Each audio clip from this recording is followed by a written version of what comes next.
ప్రియమైన దేవుని పిల్లలారా, ఈరోజు ప్రకటన గ్రంథంలోని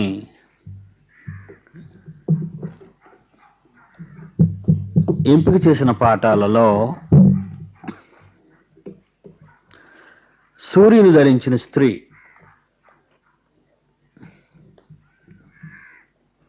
అనే టైటిల్ పై ఉన్న పాఠం మీరు వినబోతున్నారు. సూర్యుని ధరించిన స్త్రీ.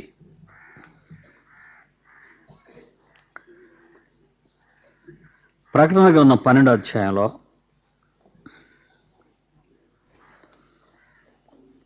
ప్రారంభం నుండి కొన్ని వచనాల్లోని సారాన్ని మీకు వినిపిస్తాను. ప్రియులారా,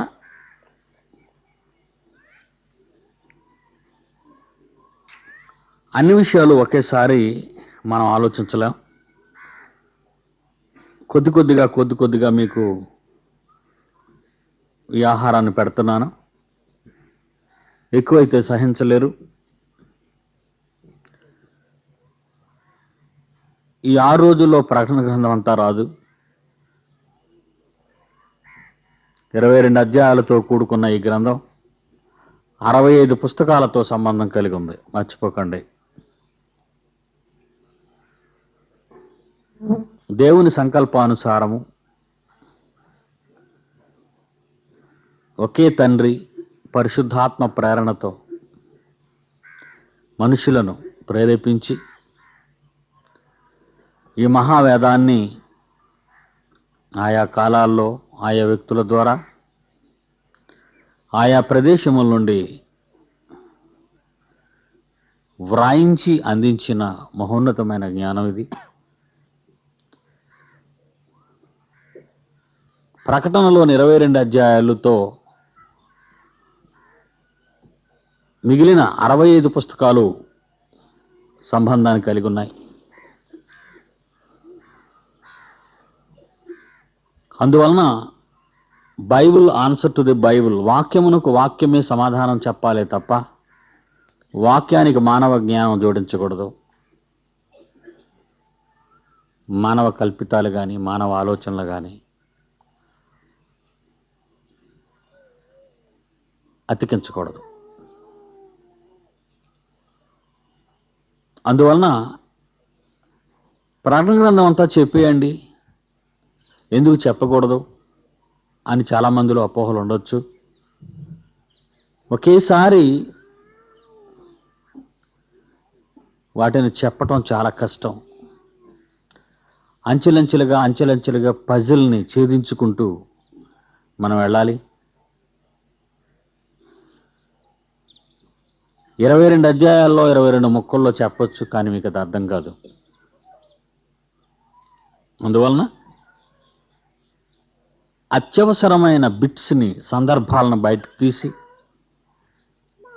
ఈ సంవత్సరం మీకు బోధించడం జరుగుతుంది. అలాగే నెక్స్ట్ ఇయర్ ఆపై ఇచ్చే ప్రకటన గ్రంథం పూర్తయినంత వరకు ఈ క్లాసులు జరుగుతూ ఉంటాయి. ఈ సంవత్సరం ఉపయోగించుకున్నటువంటి మీరు వచ్చే సంవత్సరం కూడా తప్పనిసరిగా ఉపయోగించుకోవాలి. తెగిందా అంటే అర్థం కావటం కష్టం. ప్రకటన 12లోని ఈ సూర్యుని ధరించుకొనిన స్త్రీ ఎవరు? ఆమె పూర్వోపరాలేంటి? ఆడమనిషి అన్న ఆ వ్యక్తి ఎవరి కొరకు రాయబడింది? ఎవరిని ఉద్దేశించి రాయబడింది? ఉన్న వివరణలతో కూడిన విషయాలు ఈ క్లాసులో మీకు చెప్పబడతాయి. పరలోకమందు ఒక గొప్ప సూచన కనబడెను అంటున్నాడు యోహాను. సందర్భమేమో భూమి మీద జరిగింది, చూడటమేమో పరలోకంలో చూశాను అంటున్నాడు. ఇది దర్శనం మాత్రమే, ఆయన వెళ్ళి చూడటం కాదు. అదేదనగా నేనేం చూశాను అంటే సూర్యుని ధరించుకున్న ఒక స్త్రీ సూర్యుని ధరించుకుంది. దాన్ని మనం ఎలాగైనా ఊహించుకోవచ్చు. సూర్యుని ఎలా ధరించుకుంది? శాస్త్ర ప్రకారంగా ఆలోచిస్తే మనం నివసించిన ఈ భూగోళం కంటే ఎన్నో వందల రెట్లు పెద్దది, వేల రెట్లు పెద్దది సూర్యగోళం. మానవ మాతృలు జీవి అనేది ఆ పరిసరాల్లో చేరలేదు. అయినా రూపకల్పన అనేది మీకు చెప్పాను నిన్న గత రాత్రి. ఇది రూపకల్పన మాత్రమే. సూర్యునినే ధరించుకున్నది అంటే ఎంత గొప్పదో. లోకానికి వెలుగు. సూర్యుడు లేని లోకం లోకమే కాదు, లోకంగా ఉండదు. అంధకారములో నాశనానికి నశించిపోయే పరిస్థితి తప్ప సూర్యుని లేని ప్రపంచాన్ని ఊహించుకుంటే శాస్త్రమే భయపడుతుంది. అంత ఉపయోగకరమైనది సూర్యగోళం.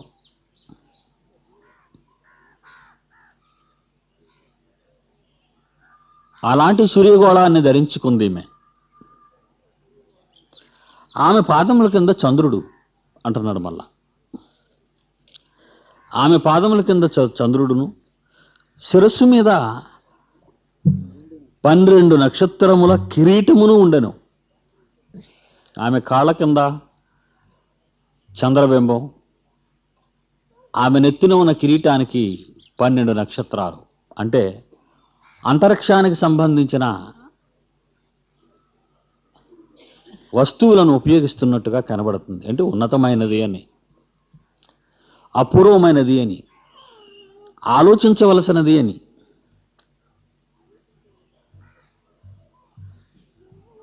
ఆమె గర్భిణి అయి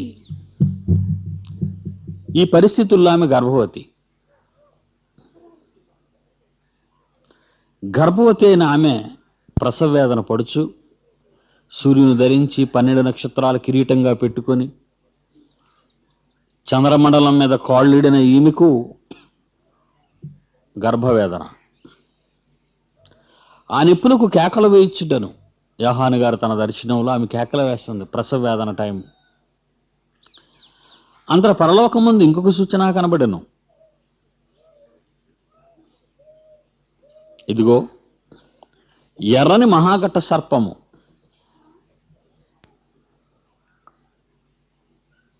ఘట సర్పానికి రంగు ఇప్పుడు చెప్తున్నాడు. ఏ రంగులో ఉందంటది? ఎర్రనిది. దానికి 7 తలలను 10 కొమ్ములను ఉండెను. 7 తలలున్నాయి, 10 కొమ్ములున్నాయి. దాని తల మీద 7 కిరీటములు ఉండెను. తలల మీద దాని తోక, ఆ ఘటసర్పపు తోక ఆకాశ నక్షత్రములలో 3వ భాగము నీడ్చి వాటిని భూమి మీద పడవేసెను. కననయ్యున్న ఆ స్త్రీ కనగానే ఆమె శిశువును మృంగివేయవలెనని ఆ ఘటసర్పము స్త్రీ ఎదుట నిలిచిండెను. సమస్త జనములను ఇనుపదండముతో ఏలనయ్యున్న ఒక మగ శిశువును ఆమె కనగా,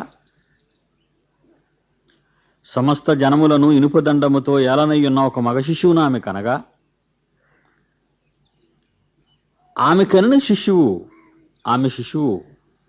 దేవుని యొద్దకును ఆయన సింహాసనం వద్దకును కొనిపోబడెను.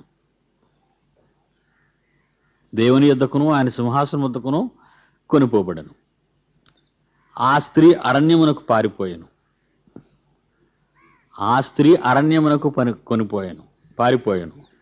అచ్చట వారు మరలా ఆ స్త్రీ అరణ్యమునకు పారిపోయాను అని కింద అంటున్నాడు. అరణ్యములో వారు, ఇక్కడ స్త్రీ ఏమైపోయింది? వారు అనగానే ఓ బహువచనం వచ్చేసింది.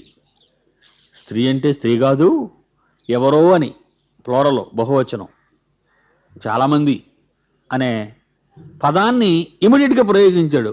షాక్ అయిపోతాం మనం. అసలు బైబిల్ అలా ఉంటుందండి. అంతవరకు ఒక స్త్రీని ఊహించామా? ఎక్కడికి వచ్చేసరికి వారు అచ్చట వారు 1260 దినములు, అంటే 3.5 సంవత్సరాలు, 42 నెలలు. అచ్చట వారు 1260 దినములు ఆమెను పోషింపవలనని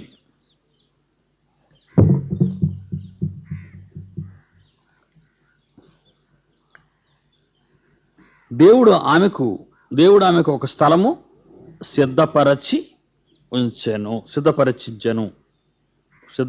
ఉంచెను. ఇదండి మన పాఠం. ఆ స్త్రీ అనగానే ముందు ఈమె ఎవరు? ఈ సూర్యుని ధరించిన స్త్రీ ఎవరు అనే దాన్ని మనం ఆలోచిద్దాం.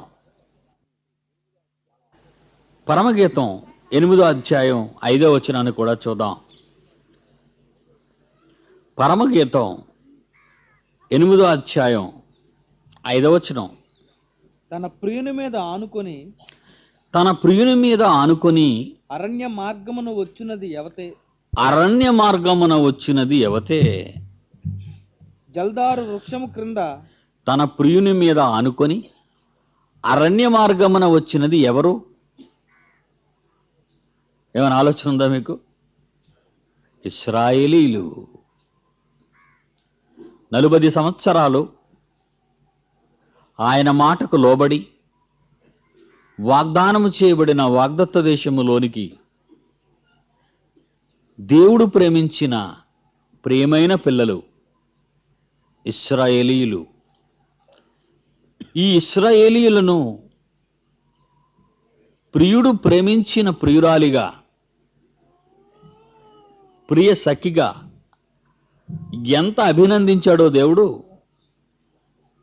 వ్యభిచారిగా, కళంకరాలుగా, కళంకితగా అంత భయంకరంగా వ్రాశాడు కూడా వీళ్ళ గురించి ఇర్మియా మనం చదివితే. కనుక దేవుని పిల్లలారా, ఈ సూర్యుని ధరించిన స్త్రీ అనగానే ఇశ్రాయేలీయులు అని మనకు అర్థమైంది. ఇంకా చూద్దాం. ఆ ఒక్కదాంతో మనం సరిపెట్టుకోకూడదు. ఇంకా ముందుకెళదాం. పరమగీతం 1వ అధ్యాయంలో 5వ వచనాన్ని చూస్తే, పరమగీతం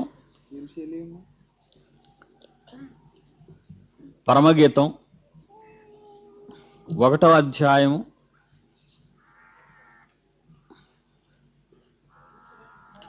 5వ వచనం. యెరూషలేము కుమార్తెలారా,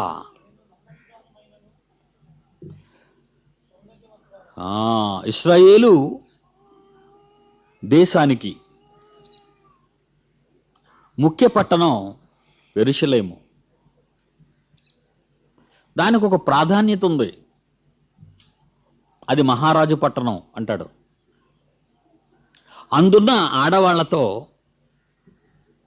అంటుంది, నేను నల్లని దాననైనను సౌందర్యవంతురాలను అని. ఇశ్రాయేలు కన్య, లేక ఇశ్రాయేలు స్త్రీ, ఇశ్రాయేలు అనబడిన స్త్రీ అందున్న యెరూషలేము, తన యందున్న యెరూషలేము కుమార్తెలతో, స్త్రీలతో చెబుతున్న మాటలు అవి.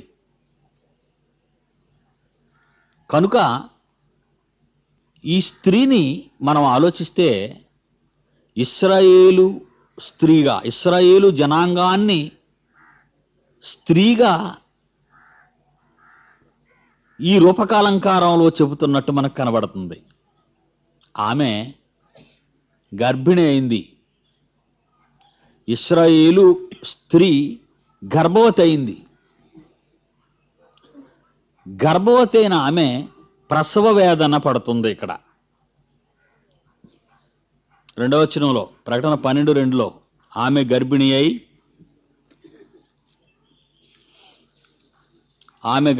అయి ప్రసవ వేదన పడుచు ఆ నొప్పులకు కేకలు వేయిచుండెను. ఈమెకి గర్భం ఏంటి? ఇశ్రాయేలీయులు ప్రసవ వేదన ఎప్పుడు అనుభవించారు? ఇశ్రాయేలీలు ప్రసవ వేదన ఎప్పుడు అనుభవించారు? ఎందుకు అనుభవించారు? అంటే ఆ కన్య గర్భవతి అయిందని, ఎందుకు ప్రసవ వేదన అనుభవించింది అనే దాన్ని మళ్ళా బైబిల్ని అడుగుదాం. ఇప్పుడు యెషయా గ్రంథానికి వెళదాం. ప్రవక్త అయిన యెషయా రాసినటువంటి గ్రంథం 66వ అధ్యాయము. ప్రవక్త అయిన యెషయా రాసిన గ్రంథము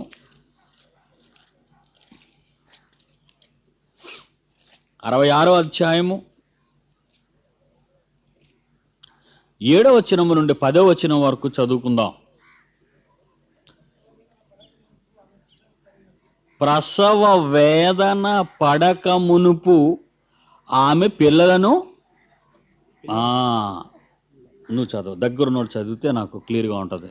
నువ్వు చదవాలి ప్లీజ్. పడక మునుపు ప్రసవ వేదన పడక మునుపు ఆమె పిల్లను కన్నెది. అది ఇక్కడ యెషయా ఇశ్రాయేలీయులను ఉద్దేశించి రాస్తున్నాడు. దాన్ని ఇశ్రాయేలు జనాంగాన్ని ఉద్దేశించి రాస్తున్నాడు ఆయన. మరలా ప్రసవ వేదన పడక మునుపు ఆమె పిల్లను కనినది. ఇశ్రాయేలు అను స్త్రీ పిల్లను కనినది. నొప్పులు తగులక మునుపు మగపిల్లను కనినది. మగపిల్ల అన్నది, మగపిల్లను కనినది. ఇక్కడికి వచ్చేసరికి మనకేం అర్థం అవుతుంది? ఇశ్రాయేలీయులు అంతా కలిసి ఒక మగపిల్లను కన్నారు అని అర్థమవుతుంది. ఇశ్రాయేలీయుల నుండి ఒక మగపిల్లాడు వచ్చాడు.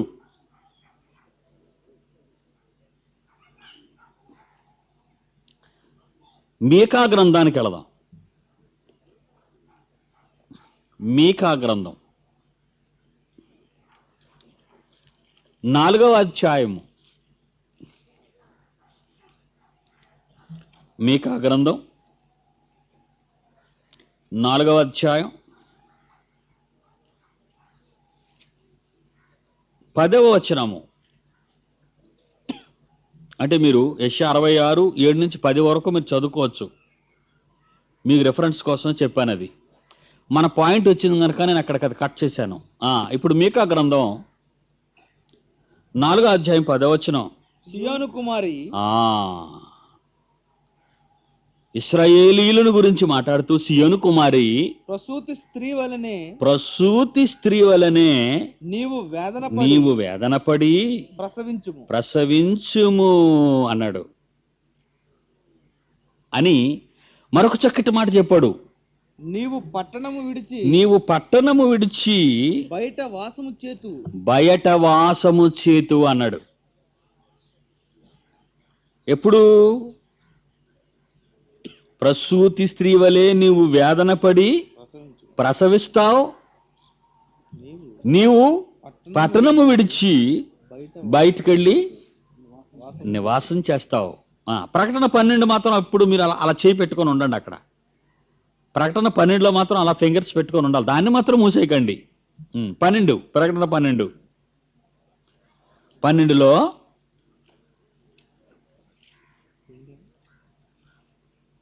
రెండవ వచనం. ఆమె గర్భిణి అయి ప్రసవ వేదన పడుచు ఆ నొప్పులకు కేకలు వేయిచుండెను. 6 చదువుదాం. సమస్త జనముల ఇనుప దండముతో ఏలనయ్యున్న ఒక మగ శిశువును ఆమె కనగా, ఆమె శిశువు దేవుని యొద్దకును ఆయన సింహాసనం వద్దకును కొనుపోబడెను. ఆ స్త్రీ అరణ్యమునకు పారిపోయెను. అచ్చట వారు 1260 దినములో ఆమెను పోషింపవలనని దేవుడు ఆమెకు ఒక స్థలమును సిద్ధపరచి ఉంచెను. ఇప్పుడు మీకు మీకా 4:10 ఇది జరగక ముందు ఒక చక్కటి ప్రవచనాన్ని దేవుడు పొందుపరిచాడు ఈ ఇశ్రాయేలు స్త్రీ కోసం. ఈ స్త్రీ కోసం ప్రకటన గ్రంథంలో ప్రస్తావించబడిన ఈ స్త్రీ కోసం ఏమని? సియోను కుమారి. ఇప్పుడు మళ్ళా మీకు 4:10 చదవండి. సియోను కుమారి, ప్రసూతి స్త్రీ వలనే ప్రసూతి స్త్రీ వలనే నీవు నీవు వేదన పడి ప్రసవించుము. ప్రసవించుము. నీవు పట్టణమును విడిచి అప్పుడు నువ్వేమవుతావో తెలుసా? పట్టణాన్ని విడిచి బయట బయట వాసము చేతువు అనే పరిస్థితి వచ్చింది. అంటే ఇశ్రాయేలీయుల స్త్రీ, ఇశ్రాయేలు అనే స్త్రీ ఒక మగబిడ్డను కంటుందని క్లియర్గా చెప్పేశాడు. ఒక మగబిడ్డను కంటుందని. ఆ తరువాత ఆమె బయటకు పోవాలి అనే పరిస్థితి వచ్చింది. అంతేగాని ఐగుప్తు కాదు. ఇక్కడ మనసులో పెట్టుకోండి. తర్వాత చెప్తాను అసలు బయట వాసం చేయటం అంటే ఏంటో మీకు తర్వాత క్లియర్ అవుతుంది. ఇప్పుడు ఇర్మియా గ్రంథం, ప్రవక్త ఇర్మియా దగ్గరికి వెళదాం. ఆయన ఏమైనా ప్రస్తావించారా ఈ సందర్భాన్ని? Bible answer to the Bible, అది మాత్రం మీకు స్లోగన్ మర్చిపోకండి. ఇప్పుడు బైబిల్కి బైబిలే సమాధానం చెప్పాలి. బైబిల్కి మనం కిట్టించేయకూడదు, బైబిల్కి మనం అడ్జస్ట్ చేసేయకూడదు. మనకు తెలిసిన ఓన్ స్టోరీ ఏనైనా. ఇర్మియా గ్రంథం 4వ అధ్యాయం 31. ప్రసవ వేదన పడు స్త్రీ కేకలు వేయునట్లు తొలి కానుపును కనుచు వేదన పడు స్త్రీ కేకలు వేయునట్లు సియోను కుమార్తె అయ్యో నాకు శ్రమ, నరహంతకుల పాలై నేను మూర్ఛిల్లుచున్నాను అంటుంది. అంటే బిడ్డను కన్న తర్వాత భయంకరమైన పరిస్థితిలోనికి ఇశ్రాయేలీలు వెళ్ళిపోతున్నారు అనేది ప్రవక్తల ప్రవచనానుసారం మనకు తెలిసిపోతుంది. ఈ బిడ్డను కన్న తర్వాత ఇశ్రాయేలీలు మగబిడ్డను కన్న తర్వాత ఒక భయంకరమైన పరిస్థితిలోనికి వెళ్ళిపోతున్నట్టుగా మనం చూస్తున్నాం. ఇశ్రాయేలీలు. Very good. ఇప్పుడు 6వ అధ్యాయం, అదే గ్రంథం ఇర్మియాలో 6వ అధ్యాయం 24. 6వ అధ్యాయం 24. దాని గూర్చిన వర్తమానము విని మా చేతులు బలహీనమగుచున్నవి. ప్రసవించు స్త్రీ వేదన పడునట్లు మేము వేదన పడుచున్నాము. అంటే ప్రసవ వేదన స్త్రీకి ఉండొచ్చు, అలాంటి వేదన మాకుంది అని ఒక జనాంగం అంటున్నట్టు, కొందరు అంటున్నట్టు మనకి ఇక్కడ క్లియర్గా ఉంది. స్త్రీ అనగానే వారు అని మొట్టమొదట మీకు ఇందాకే చెప్పాను. స్త్రీ అనగానే వారు అంటే స్త్రీగా ప్రయోగింపబడిన వారు ఇశ్రాయేలీలు. వాళ్ళు బిడ్డను కన్న స్త్రీ ఎంత ప్రసవ వేదన అనుభవించిందో అలాంటి వేదన మేము అనుభవించాం బిడ్డను కన్న తర్వాత. అంటే ఇంతగా బిడ్డ ఎవరో మీకు చెబుతాను. అంత భయంకరమైన స్థితిలోనికి మేము వెళ్ళిపోతున్నాం బయటికి అనే పరిస్థితి ఇశ్రాయేలీలు చెబుతున్నట్టుగా మనం ఇక్కడ చదువుకున్నాం.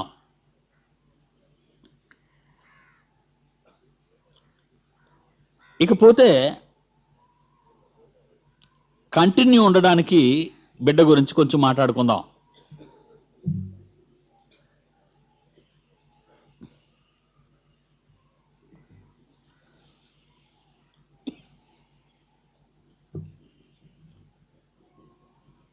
ఒక శిశువును కనటం, ఇశ్రాయేలీయుల నుండి వచ్చుచున్న శిశువును ఏది మింగేయాలనుకుంది? ఒక ఘట సర్పం. ప్రకటన 12 మరొకసారి జ్ఞాపకం చేసుకుందాం.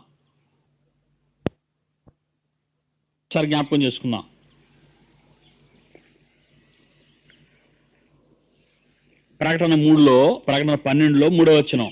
అంతటా పరలోకమందు ఇంకొక సూచన కనబడును. ఎర్రని మహాఘట సర్పము, దానికి 7 తలను 10 కొమ్ములు ఉండెను. దాని తల మీద 7 కిరీటములుండెను. దాని తోక ఆకాశ నక్షత్రములో 3వ భాగము నిడ్చి వాడిని భూమి మీద పడవేశను. కననయ్యున్న ఆ స్త్రీ కనగానే ఆమె శిశువును మృంగివేయవలనని ఆ ఘట సర్పము స్త్రీ ఎదుట నిలిచిండెను. ఇశ్రాయేలీయులు కనబోయే మగ శిశువును తినేయాలనే ఆలోచనతో, మింగేయాలనే ఆలోచనతో ఘట సర్పం కాచుకొనున్నట్టుగా మనకు కనబడుతుంది. ఇకపోతే ఇశ్రాయేలీయుల నుండి లోకాన్ని ఉద్ధరించటానికి యాకోబు నుండి ఉదయించిన నక్షత్రం, ఇశ్రాయేలీయుల నుండి వచ్చిన రాజు, ఇనుపదండముతో ఏలవలసిన వాడు, సమస్త జనములను చక్రవర్తి మీ అందరికీ తెలుసు. ఎవరైనా యేసుక్రీస్తు.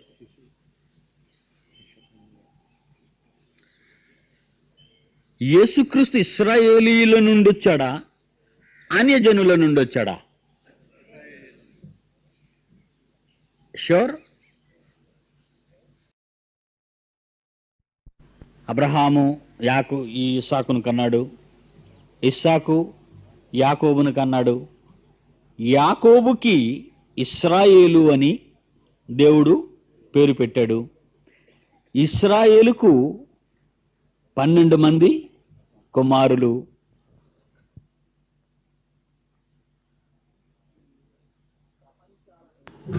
ప్రపంచాలను ఏలే ఏకైక చక్రవర్తి యేసుక్రీస్తు.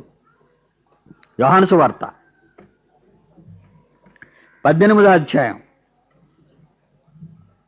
యోహాను సువార్త 18వ అధ్యాయము. యేసుక్రీస్తు పిలాతు ముందు నిల్చున్నాడు. మీకు తెలుసు అక్కడ 37. అందుకు పిలాతు నీవు రాజువా అని యేసుక్రీస్తును అడగగా, యేసు నీవన్నట్టు నేను రాజునే.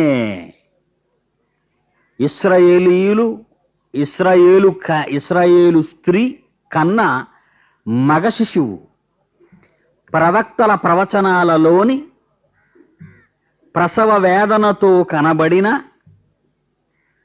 శిశువు, ఇశ్రాయేలీలు కన్న శిశువు యేసుక్రీస్తు. నువ్వు రాజువా? అవును, నేను రాజునే. ఇకపోతే మీకు మత్తయి సువార్త 2వ అధ్యాయంలో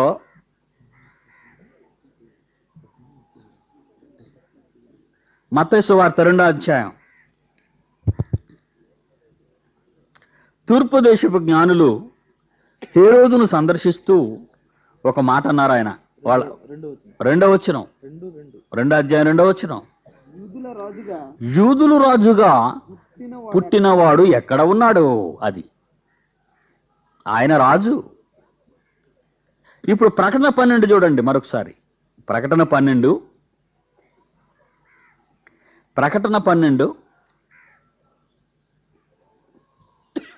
5వ వచనం. సమస్త జనములను ఇనుపదండముతో ఏలనయ్యున్న ఒక మగ శిశువును ఆమె కనగా అని ఉంది అక్కడ. అంటే ఇశ్రాయేలీయుల నుండి, ఇశ్రాయేలీయుల ద్వారా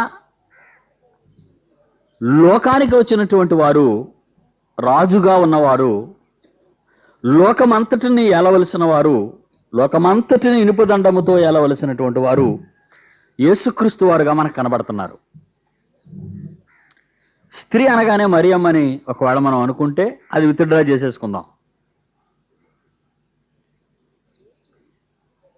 ఈ యేసు ఇనుపదండముతో లోకమంతటిని ఏలవలసిన వాడుగా, ఇశ్రాయేలీల నుండి వచ్చినవాడు అని మనకు అర్థమైంది. అయితే ఇశ్రాయేలీయుల నుండి బయటకు రాబోతున్న ఈ చక్రవర్తిని ఘట సర్పం మింగేయాలనుకుంది. మత్తయి సువార్త 2వ అధ్యాయం.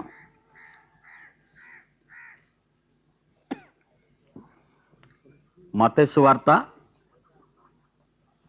2వ అధ్యాయం 16-17 వచనాలు. మత్తయి సువార్త 2వ అధ్యాయం 16-17 వచనాలు. ఆ జ్ఞానులు ఆ జ్ఞానులు తన్ను అపహసించిరని అపహసించిరని హేరోదు గ్రహించి బహు బహు ఆగ్రహము తెచ్చుకొని తాను జ్ఞానుల వలన వివరముగా తెలుసుకొనిన తాను జ్ఞానుల వలన వివరముగా తెలుసుకొనిన కాలమును బట్టి బెత్లెహేములోను దాని సకల ప్రాంతములలోను 2 సంవత్సరముల మొదలుకొని తక్కువ వయస్సు గల మగ పిల్లలనందరినీ వధించెను. అందులో యేసుక్రీస్తు తెగిపోతాడని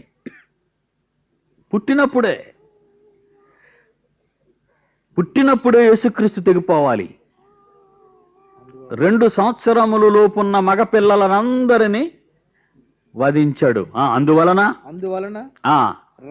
రామాలో అంగలార్పు వినబడెను, ఏడ్పును మహారోదన ధ్వనియు కలిగెను. దీన్ని బట్టి మనకి ఏం అర్థమవుతుందంటే, ఈ ప్రకటన 12:5లో సమస్త జనముల నిలుపదండముతో ఏలనయ్యున్న ఒక మగ శిశువు ఆమె కనగా ఆమె శిశువు దేవుని యొద్దకు ఆయన సింహాసనమునకు కొనుపోబడినని ఏలికి అయిన ఏ యేసుక్రీస్తు కొరకైతే చెప్పబడిందో ఆయన పుట్టినప్పుడు ఒక భయంకరమైన పరిస్థితి కలిగినట్టుగా మనం మత్తయి సువార్త 2:16-17లో చూసాం. అయితే ఎలా కాచుకొని ఉంది అంటే, అది ప్రకటన 12:4లో కననయ్యున్న స్త్రీ కనగానే, చివరి మాటలో కననయ్యున్న స్త్రీ కనగానే ఆమె శిశువును మృంగివేయవలెనని ఆ ఘట సర్పము స్త్రీ ఎదుట నిలిచిండెను. అంటే యేసుక్రీస్తుని అసలు లోకానికి రక్షకునిగా దిక్కుగా ఉంచకూడదు అని ఘట సర్పం కాచుకుంది. యేసుక్రీస్తుని ప్రారంభంలోనే చంపేయాలి అని అనుకుంది. ఆ తర్వాత అది విరమించుకుందా?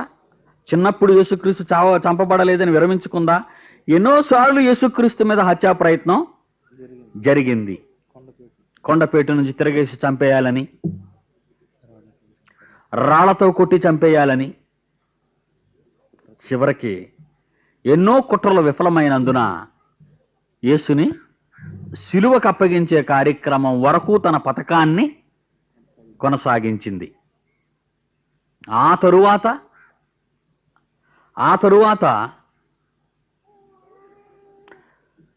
బైబిల్ను మనం పరిశీలిస్తే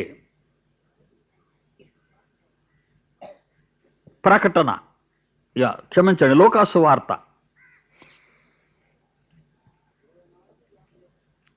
24:51. లూకాసు వార్త 24:51.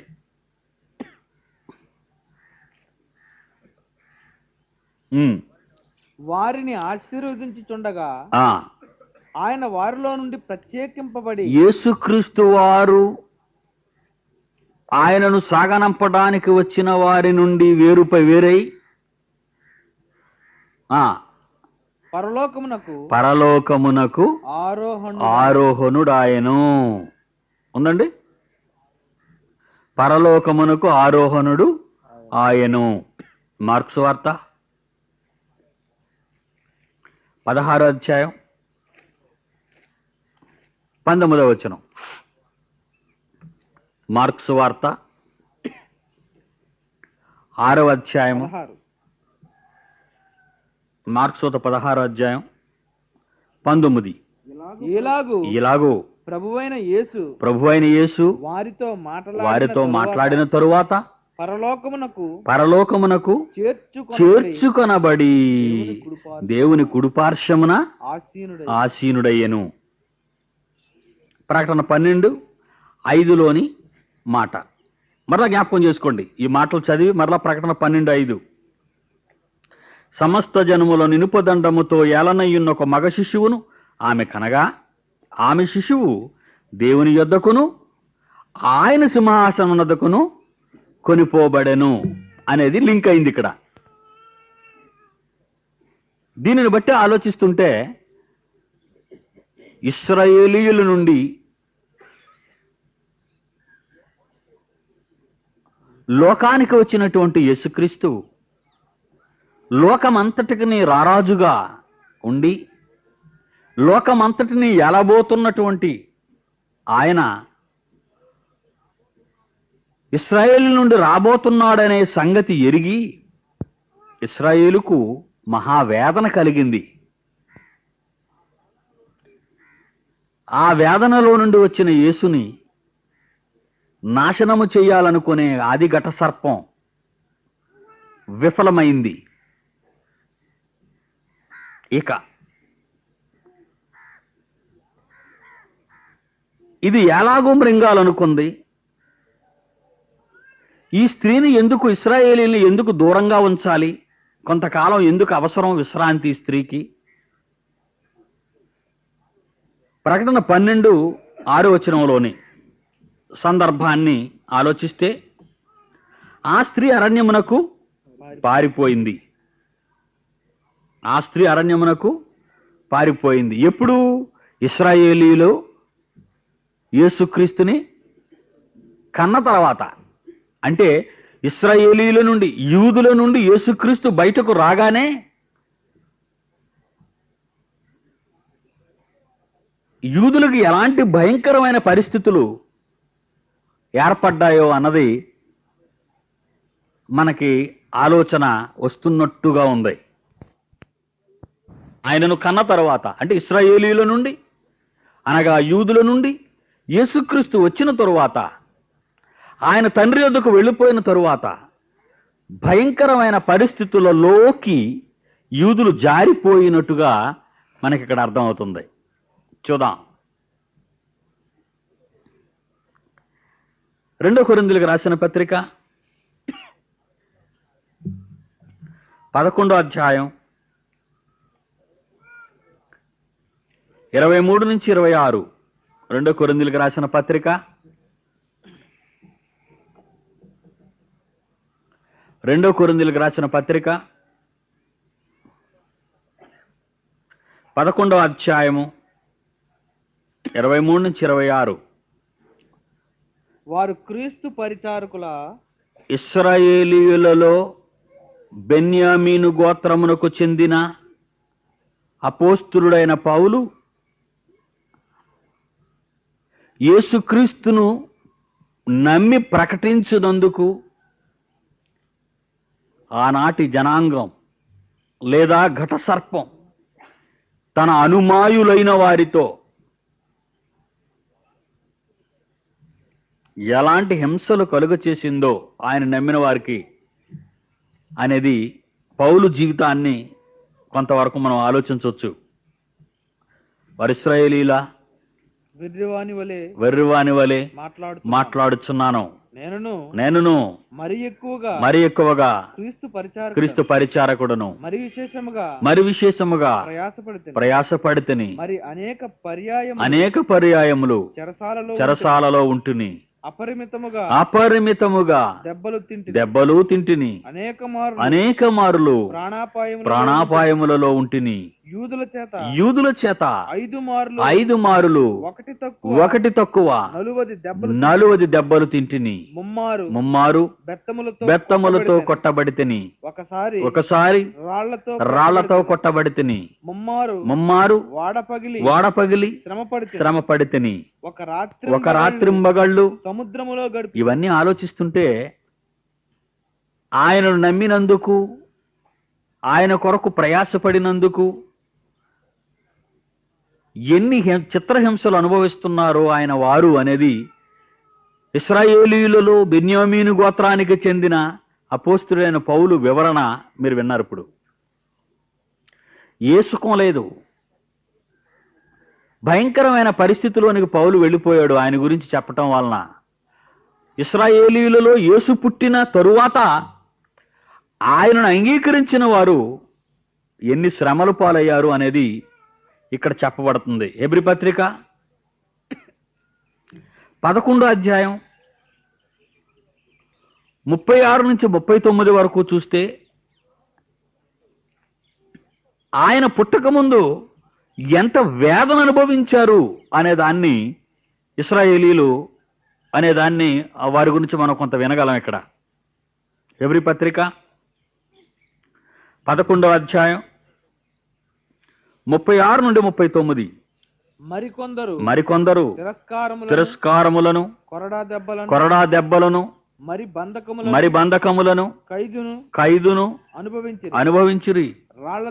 రాళ్లతో కొట్టబడిరి, రంపములతో కోయబడిరి, శోధింపబడిరి, ఖడ్గముతో చంపబడిరి, గొర్రె చర్మములను మేక చర్మములను వేసుకొని దరిద్రులయుండి శ్రమపడి హింస పొందుచు అడవులలో కొండల మీద గుహలలో సొరంగములలోను తిరుగులాడుచు సంచరించిరి. అంటే యేసును కనిన, యేసును తన గర్భమందు ధరించిన ఇశ్రాయేలు స్త్రీ ఎంత భయంకరమైన పరిస్థితి అనుభవించింది అనడానికి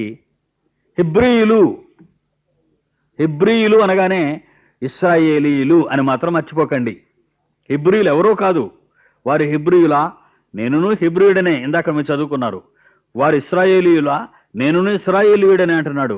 అంటే అబ్రహాము హెబ్రీయుడు కనుక అబ్రహాము సంతానము నుండి వచ్చిన ఇస్సాకు హెబ్రీయుడు, ఇస్సాకు నుండి వచ్చిన యాకోబు హెబ్రీయుడు, యాకోబు హెబ్రీయుడైతే యాకోబు ఇశ్రాయేలుగా మార్చబడిన తరువాత ఇశ్రాయేలీయులందరూ హెబ్రీయులే గనుక హెబ్రీయులకు రాసిన పత్రిక అని ఇందులో రాయబడింది.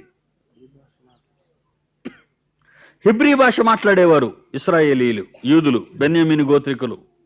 అందువలన యేసును కనినందుకు ఆ స్త్రీ లేక ఇశ్రాయేలీయులు ఎన్ని భయంకరమైన పరిస్థితులు అనుభవించారో. ఎవరి వలన? ఘటసర్పం 7 తలలు 10 కొమ్ములు కలిగినటువంటిది. అంటే ఒక తలతోనే ఒక రకమైన హానిని కల్పిస్తే 7 తలలతో ఎన్ని ఐడియల్ ఫ్రేమ్ అవుతాయో ఆలోచించండి మీరు. ఒక కొమ్ముతో ఒక రకమైన హాని కలిగిస్తే 10 కొమ్ములతో 10 రకాలైన హానిని కలిగిస్తుంది. అది ఒక తలతో ఒక ఆలోచన ఆలోచిస్తేనే క్రూరంగా ఉంటుంది ఈరోజు. 7 తలలతో 7 రకాలైన ఆలోచనలు ఎంత క్రూరంగా ఉంటాయి.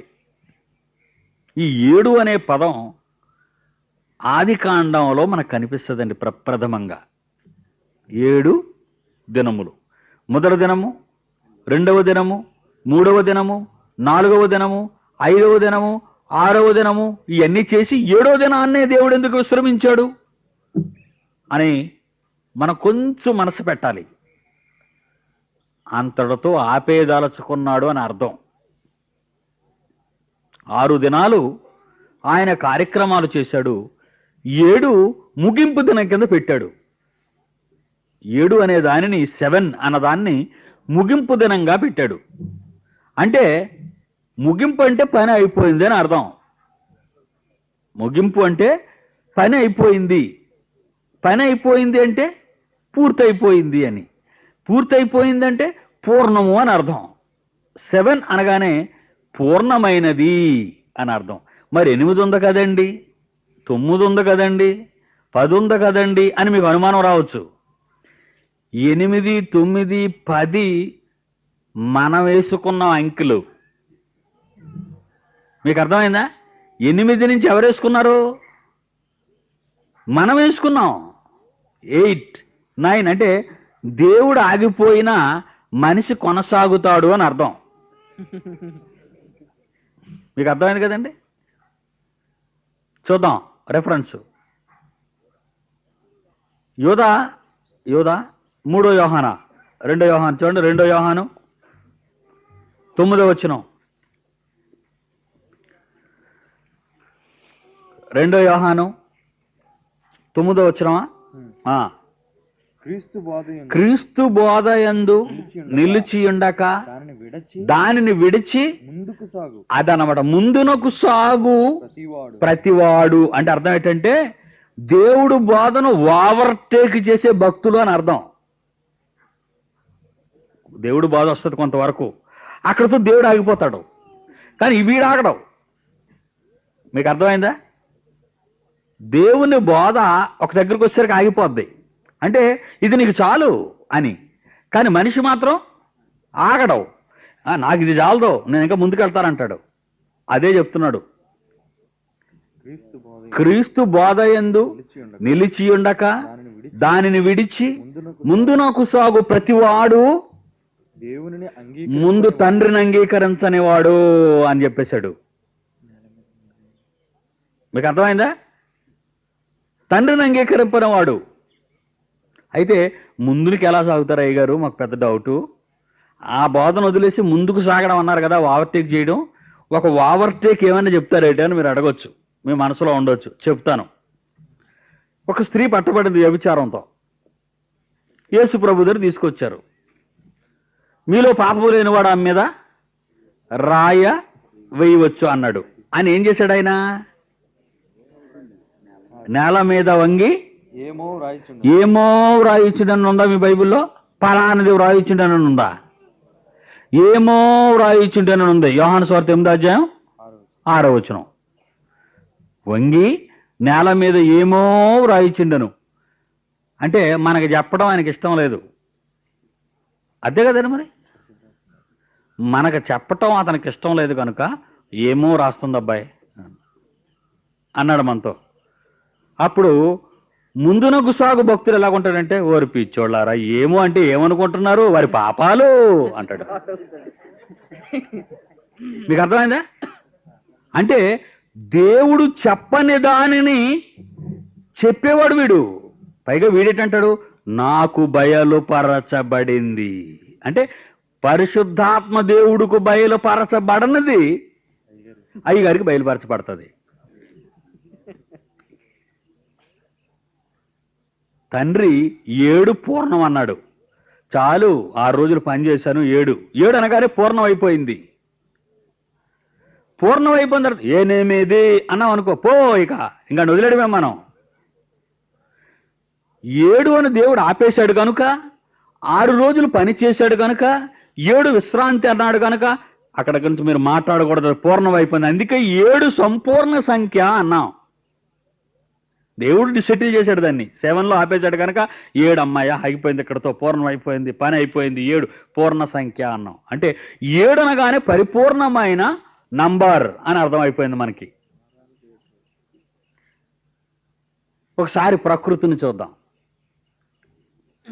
సృష్టిని, సైన్స్.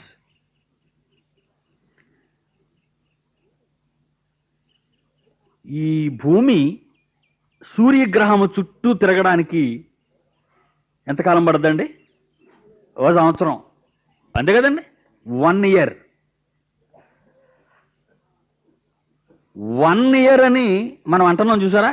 ఎన్ని నెలలు? 12 నెలలు. అంటే ఎలా సెటిల్ చేసుకొని వచ్చాం విడదీసుకొని. 12 నెలలు. నెల అంటున్నాం చూసారా? ఎన్ని వారాలు? 4 వారాలు. వారం అంటున్నారు చూసారా? ఎన్ని రోజులు? ఈ 7కి ఈ 7కి భూమి సూర్యుని చుట్టూ తిరగటానికి పెద్ద ఆపరేషన్ జరిగింది. 7 అంటే చూసారా? అసలు 7 చాలా ఈజీగా తీసుకుంటాం మనం. ఈ 7 అనే అంకెకి భూమి సూర్యుని చుట్టూ తిరిగి రావటానికి ఒక అద్భుతమైన విచిత్రమైన సంబంధం ఉంది. కాలాన్ని లెక్కించే కార్యక్రమంలో దేవుడు ఎందుకు 7 అన్నాడు? 8 అనొచ్చు కదా, 6 అనొచ్చు కదా అని మీరు అనుకోవచ్చు. ఆ 7కి, ఈ నేలకు, ఆ సూర్యునికి, ఎంటైర్ ఈ స్పేస్లో ఉన్న ఈ గెలాక్సీస్ అన్నిటికీ ఆయన కనెక్షన్ పెట్టేశాడు. అది 7 అంటే. ఇంకా దాని మీద మాట్లాడితే టైట్ అయిపోతే మీ బ్రెయిన్స్ చిట్లిపోతాయి, నరాలన్నీ. ఆపేద్దాం అక్కడికి, అది ఖగోళంలోకి వెళ్ళొద్దు. కనుక 7 అనగానే ఇట్స్ ఎ వండర్ఫుల్ నంబర్, సంపూర్ణమైనది అని అర్థమైపోయింది మనకి. ఇది ఈ 7 అనగానే దీన్ని మనం ఎందుకు తీసుకుంటున్నాం అంటే సంపూర్ణమైనది, ఇది సంపూర్ణమైనది. ప్రకటన గ్రంథం 12వ అధ్యాయానికి వెళదాం.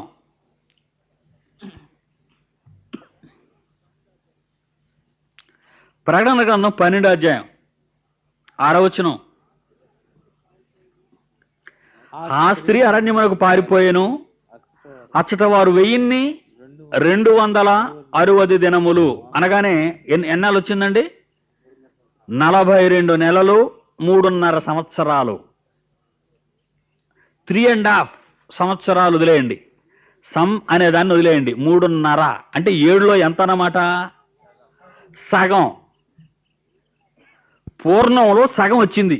3.5 అనగానే 3.5 అనగానే 7లో సగం. అందుకే మీకు బైబిల్లో 7 అనే దానికి ఒక ప్రత్యేకమైనటువంటి క్రానాలజీ ఉంది బైబిల్లో. అది నెక్స్ట్ ఇయర్ మాట్లాడుకుందాం మనం. దానికి ఒక పెద్ద సిద్ధాంతం ఉంది. ఆ సిద్ధాంతం అంతా చెబితే మీరు అంతా వండర్ అయిపోతారు మీరు. కనుక పూర్ణమైన 7లో నుంచి 3.5 అనేది సగం తెగింది. ఈ సగం కాలం యేసును కన్న తర్వాత, యేసు బయటకు వచ్చిన తరువాత ఈ ఇశ్రాయేలీలు సగము కాలము పోషింపవలెనని దేవుడు ఆమెకు ఒక స్థలము సిద్ధపరచి ఉంచెను. అంటే లోకానికున్న పూర్తి కాలంలో సగము కాలము ఆమె బ్రతకాలి. సగము కాలం ఆమె బ్రతకాలి అంటే ఆమెకిచ్చిన కాలం ఎంత? ఆమెకివ్వబడిన కాలములో సగము కాలము ఆమె ప్రత్యేకముగా ఉండాలి అన్నది మనకి అర్థమైంది. ఈ సగము కాలంలో ఆమె ఈ మహాఘోరమైనటువంటి పరిస్థితులు ఎదుర్కొనే స్థితికి వచ్చింది ఆమె. ఈ హెబ్రీ పత్రికలో యేసును కనిన తరువాత ఇశ్రాయేలు స్త్రీ ఎంత భయంకరమైన బాధలు అనుభవించిందో మీరు 36 నుంచి 11 అధ్యాయంలో 39 వరకు చదువుకున్నారు. ఇక అపోస్తుల కార్యాలు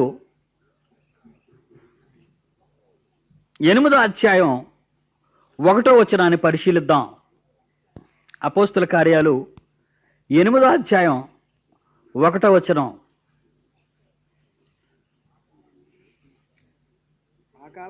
ఆ కాలమందు యెరూషలేములోని సంఘమునకు గొప్ప హింస కలిగింది. యెరూషలేములో ఉన్న వాళ్ళు ఎవరో తెలుసు కదా మీకు? యూదులు, బెన్యామీనీయులు అనగా ఇశ్రాయేలు జనాంగము అని అర్థం. అంతవరకు ఇశ్రాయేలీలే ఉన్నారు. మీకు తెలుసో తెలీదో?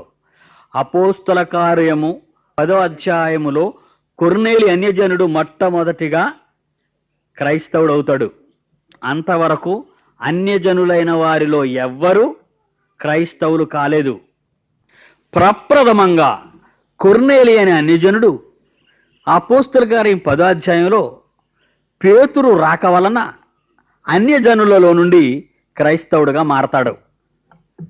అనగా 8వ అధ్యాయం గురించి మనం ఆలోచిస్తే 8వ అధ్యాయం ప్రారంభంలోనే భయంకరమైన కష్టాలు సంఘము ఎదుర్కొంది యేసుని నమ్మినందుకు.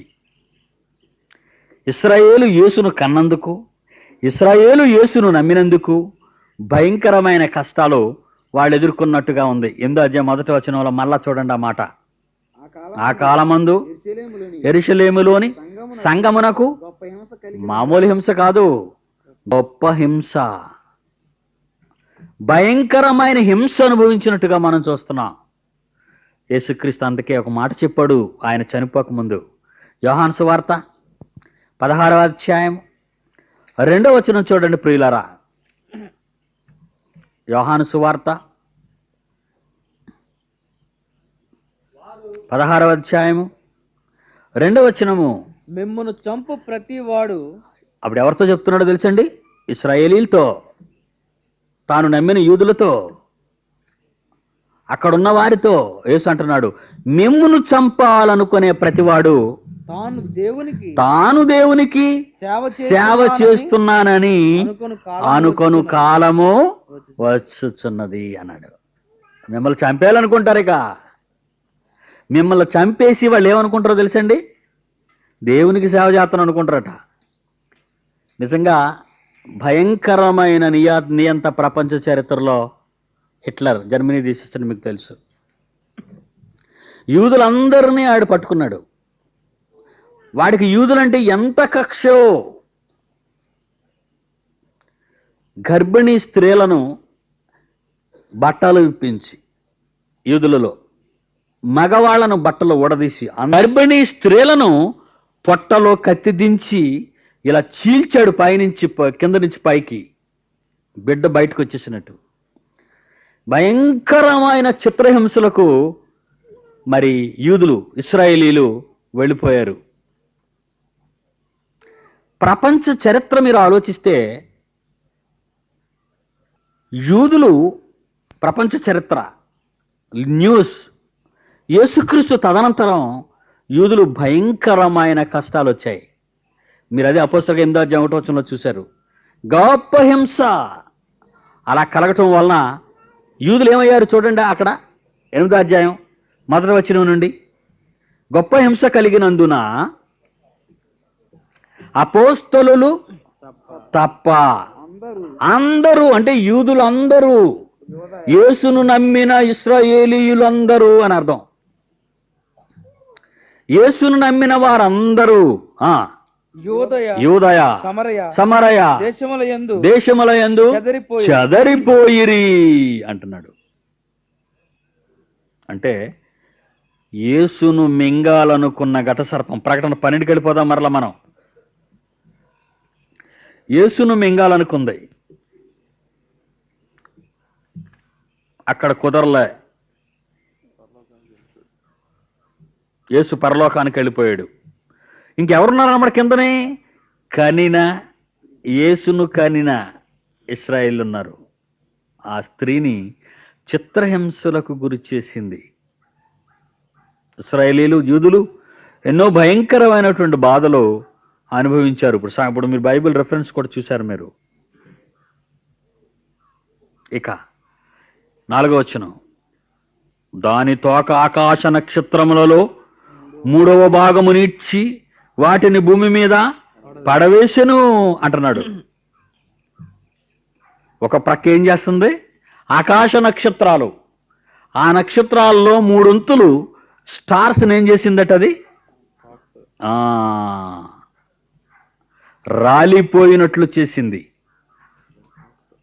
దాని తోకతో రాలిపోయినట్టు చేసింది. దానియేలు గ్రంథం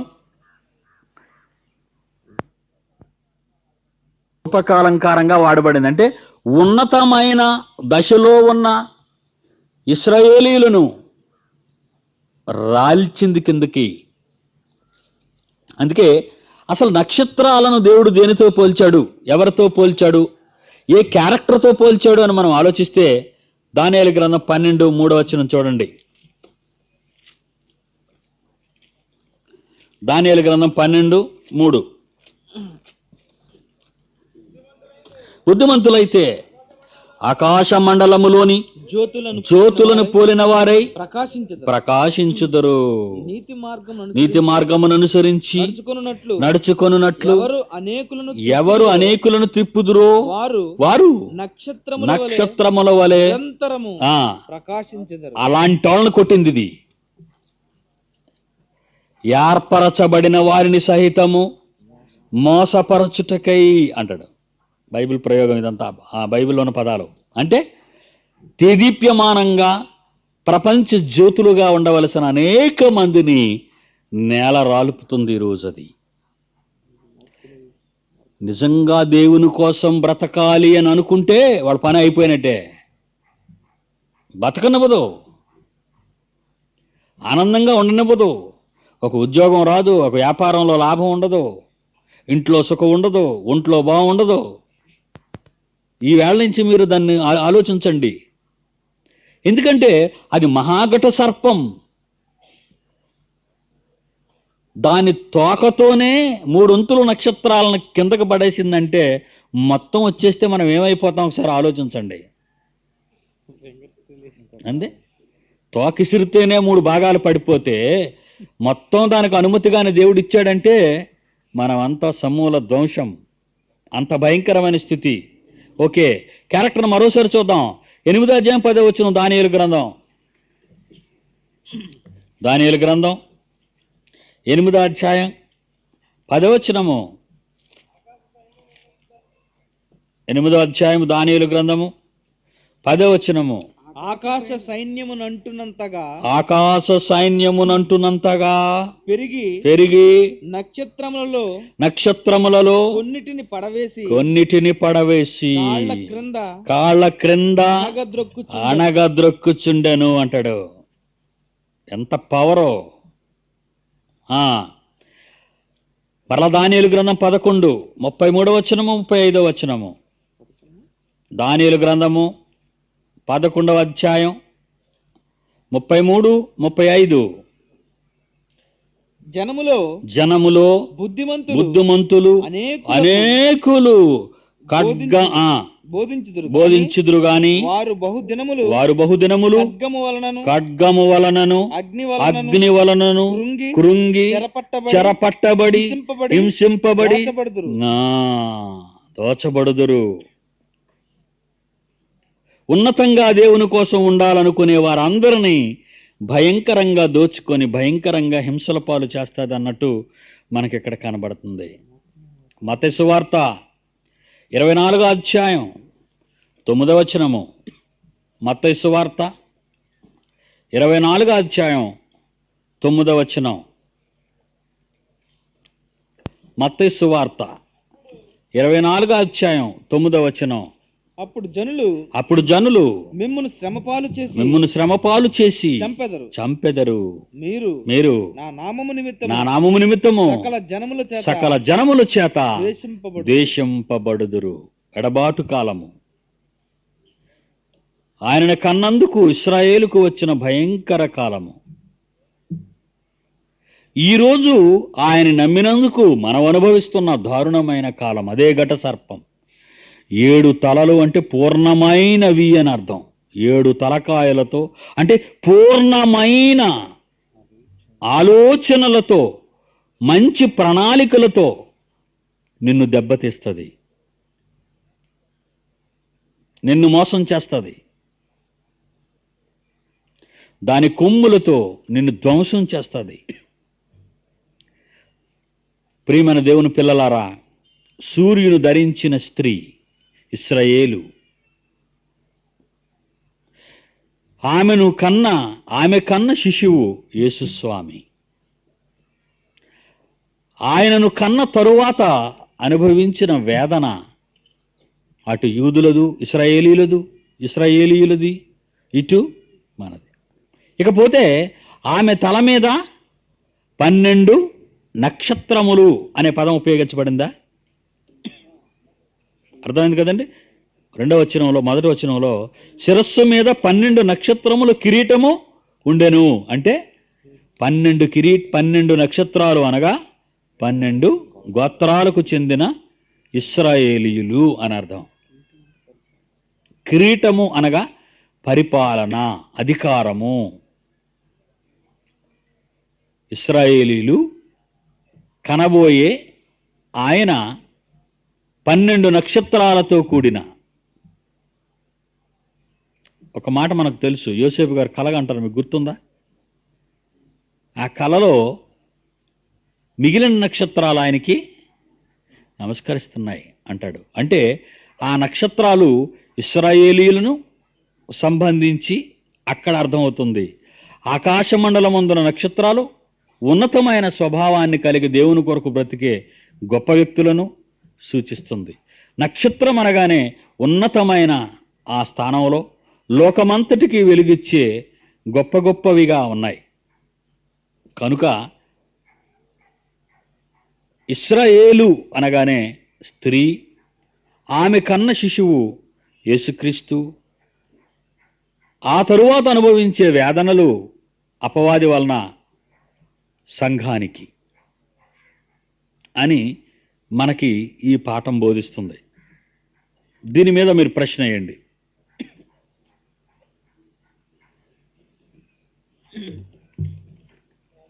అడుగు నాయన.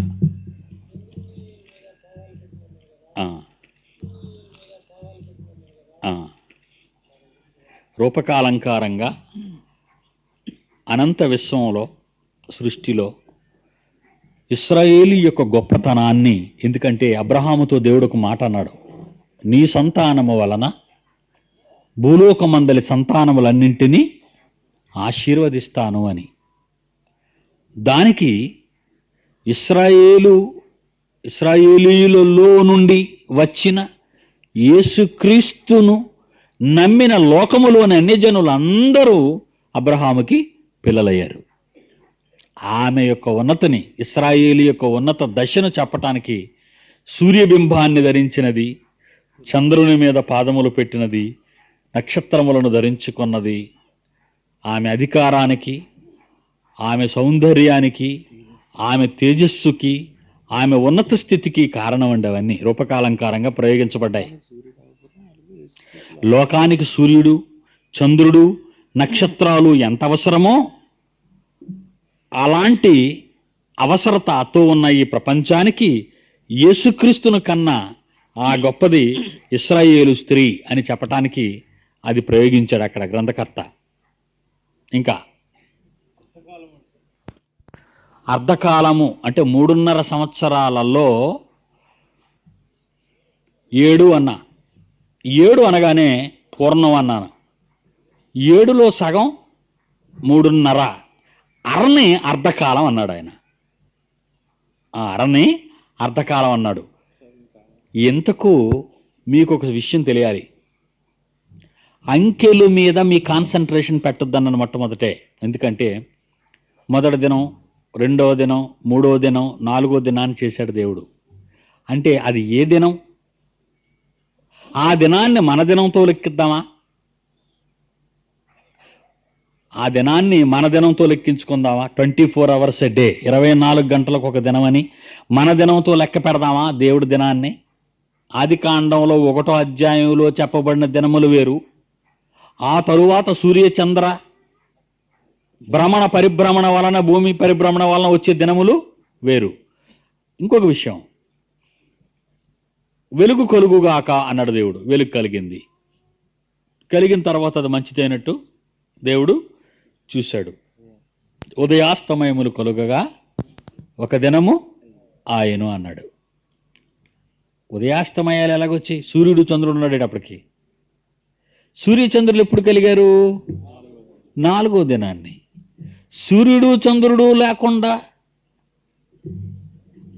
అస్తమయమును ఉదయమును కలుగగా ఒక దినము ఆయనని ప్రారంభ దినం ఎలాగైంది? మీకు అర్థమైందా? అంటే దేవుని దృష్టిలో ఈ వలయంలో, వలయం అంటే మీకు అది కూడా తెలుసా మీకు? ఖగోళంలో వలయం అంటే కనిపించే నీలంగా ఉన్న ఆకాశం అనే నీటి బుడగ వలయం అంటారు దీన్ని. నీటి బుడగ ఇది మీకు కనిపించింది సార్, అంచు నీలంగా ఉంది, అది నీటి బుడగ అంచు ఈ వలయం. ఈ వలయంలో సూర్యుడున్నాడు, భూమి ఉంది, చంద్రుడున్నాడు, నక్షత్రాలున్నాయి, గ్రహాలున్నాయి, కనబడిన కనబడని పదార్థం అంతా ఈ నీటి బుడగలో ఉన్నాయి. ఈ నీటి బుడగలో చిన్ని మట్టి ముద్ద భూమి. ఈ భూమికి ఒక చిన్న చంద్రుడు, దాని మీదకు సూర్యుడు. వీటి భ్రమణ పరిభ్రమణాల వలన దినములు లెక్క ప్రారంభమైంది. భూమి మీద మనుషులున్నారు గనుక, మనుషులకు కాలం తెలియాలి గనుక ఈ వలయంలోని నక్షత్రాలు, సూర్యగ్రహం, సూర్య కుటుంబం, లేకపోతే మిగిలినవన్నీ ఉన్న ఈ వలయంలో 4వ దినాన్ని సూర్యచంద్ర నక్షత్రముల సూర్యుడు, భూమి, చంద్రుడు భ్రమణ పరిభ్రమణాల వలన కాలం ప్రారంభమైంది. అయితే మొదటి దినం ఎలాగైంది అంటే ఈ నీటి బుడగకు పైన మరో వెలుగున్నట్టుగా వెలుగు కలుగుగాక. ఆ వెలుగు వలన ఈ చక్రము, ఈ వలయపు చక్రం తిరగటం వలన దినాలు ప్రారంభమయ్యాయి.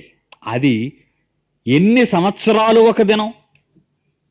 ఆ దినం సూర్యచంద్రులు ఏ ఏ దినాన్ని కలిగారు? 4వ దినాన్ని. అంటే సూర్యచంద్ర నక్షత్రములను కలిగించిన దినము ఎంత గొప్ప దినం అది. ఆ దినానికి కోట్ల సంవత్సరాలు ఒక దినమా? మనకి 24 గంటలు ఒక దినం. కనుక కాలాన్ని మనం లెక్కించడం ప్రారంభిస్తే ఈ శాస్త్రానికి కూడా తెలియదు ఈ కాలం. కనుక మనం కాలములు అన్న దగ్గరికి కానీ మనం వెళ్ళాం అనుకోండి, ఏ కాలం గురించి చెప్పబడింది? భూమి మీదనున్న మానవ కాలం బట్టి ఇది చెప్పబడింది. ఎలాగూ ఈ 7 అనే దానిని ఆ సగభాగంగా 3.5 సంవత్సరాలు అర్ధకాలం అనగానే యూదులు పుట్టినప్పుడు, ఇశ్రాయేలీలు వచ్చినప్పటి నుండి, యేసును కన్న తరువాత, ఇశ్రాయేలు యేసును కన్న తరువాత అక్కడ నుండి అర్ధకాలం 3.5 దినములు, 3.5 సంవత్సరాలు అంటే ఆ దేనిని బట్టి మనం లెక్కించగలం దీన్ని. అందుకే ఆ లెక్కలు తెగవు గనుక, మనం లెక్కలు వెయ్యలేము గనుక సగభాగము అన్నాం దాన్ని.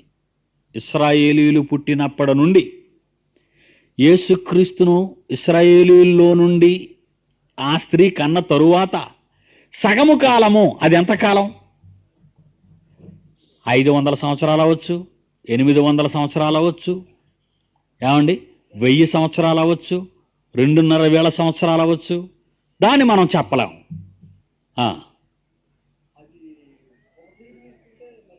క్రీస్తుకు ముందు 4004లో ఆదాము ఉన్నాడని బైబిలు లెక్కల ప్రకారం అంచనా. క్రీస్తుకు పూర్వం ఆదాము 4004లో ఉన్నాడు. యేసు వచ్చిన తరువాత 1997 సంవత్సరాల 10 రోజులు. ఇప్పుడు ఇవాళ 13 ఏంటండి, 12 రోజులు, 12 రోజులు అయింది. ఇది మనం లెక్కించుకున్న కాలం. సృష్టి ఎప్పుడు పుట్టింది అంటున్నారు. ఖచ్చితం కాదు, దానికే సరిగ్గా తెలీదు, అప్రాక్సిమేట్గా చెప్తున్నారు అది. కనుక నాయన కాలం నంబర్లు అదే చెప్పాను మీకు. సంఖ్య, పక్షులు, జంతువులు, వస్తువులు, వాటి స్వభావాన్నే చూడండి. కానీ వాటి మీదకు మీ దృష్టి సారించారో తప్పులు దొరికిపోతాయి. ఎట్లయినా గడ సర్పానికి 7 తలలున్నాయంటే 7 రకాలైన ఆలోచనలతో మన మీద ఉంది. అది ఎలాంటిదంటే అధికారముతో కూడుకున్నది. అంటే పథకం వేసిందంటే గెలుస్తా తప్పితే వాడదు. అది దాని అధికారం. కిరీటం అంటే పాము ఉండదు, దానికి 7 తలలు ఉండవు, దాని మీద కిరీటాలు అంతకంటే నిలబడలేవు. స్వభావం అది, క్యారెక్టర్. కూర్చైతే సమస్త జనులను ఇనుపదండముతో ఏలనయ్యన్న మగ శిశువు. ఇనుపదండం అంటే అధికారం అండి. అంతే. ఇనుపదండం అంటే చాలా స్ట్రాంగ్గా ఉంటుందని అర్థం. 6వ వచనం చివర ఆమె పోషింపవలనని దేవుడు ఆమెకు ఒక స్థలము సిద్ధపరిచాడు. ఆ స్థలం ఏం తెలియదు, భూమండలమే. ఆ భూమండలంలో వీళ్ళంతా జాగ్రత్తగా తలదాచుకుంటూ అక్కడక్కడ ఉన్నారు. వీళ్ళందరూ ఇప్పుడు ఈరోజు యేసుక్రీస్తును కూడా వదిలేసే పరిస్థితిలో ఉన్నారు. ఇప్పుడు యేసుక్రీస్తును వాడు నమ్మరు. అది పరిస్థితి. కొంతకాలం వాళ్ళు అలాగున్నారు వాళ్ళు. ఇంకా ఆదికాండం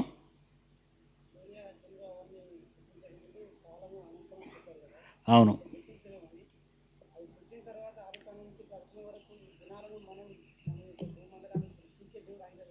అవును అదే ఆలోచించావు. 3.5 years మీరు రేపు కిట్టించి మాకు చెప్పండి. రేపు మీరు సెట్ చేయండి ఎలా ఉంటే బాగుంటుందో. నేను సెట్ చేయలేను. తప్పు వచ్చింది అనుకోండి, నరకానికి పోతాను నేను. అందుకేనైనా నాకు అదే చెప్పాను, నేను సెట్ చేయలేను దాన్ని. అంకెలుగా తీసుకోకండి. ఏమి లేదు, ఇక మర్మం లేదు నాయన. అంకెలుగా తీసుకోకండి, జంతువులుగా తీసుకోకండి, పాత్రలుగా. బోరా అన్నాడు. ఏం బోరలో? బోరా అంటే శబ్దం, అనౌన్స్మెంట్, టీచింగ్, అదన్నమాట. స్వభావం తీసుకోండి ఆయన. నేను ముందు నుంచి చెప్తున్నారు, మీరు మళ్ళీ వస్తువుల దగ్గరికి అంకెల దగ్గరికి వెళ్ళిపోతున్నారు. అంకెలు తెగవండి. అంకెలు తెగవు. అంకె అంటే తెగదు అని అర్థం.